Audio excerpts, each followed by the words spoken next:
I still think we can win a Super Bowl. Cowboys HC Brian Schottenheimer gets candid after losing season opener to Eagles. Brian Schottenheimer had perhaps the hardest first regular season day of any head coach in sports. Not only did he have to defeat the Super Bowl champion Philadelphia Eagles, but he had to do it in front of the whole world.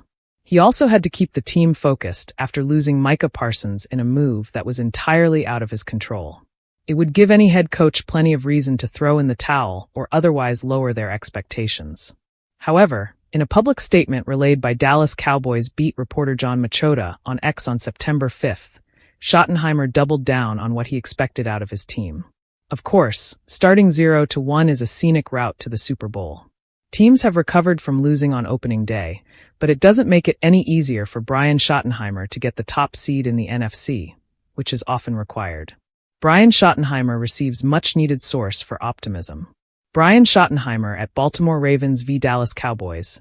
NFL preseason 2025 source, Getty. While it's easy to quickly write off the after how things have gone in the past few days, there is also a reason to look at the situation as a glass half full. Brian Schottenheimer might have already coached the toughest game of the year by facing the in their building, and following the game, the Cowboys seemingly get a lighter schedule ahead over the coming weeks. The Cowboys will face the perennially sub-.500, the New York Jets, and the Carolina Panthers by mid-October. Of course, there are also some potentially difficult situations opponents, such as the Chicago Bears, assuming that Ben Johnson was unable to move the needle overnight for the franchise that finished 5-12 a season ago. If the Cowboys can rebound enough to vanquish the teams that finished under .500 in 2024, they could be 4-2 by October 13th, which would put them squarely in the hunt for the postseason.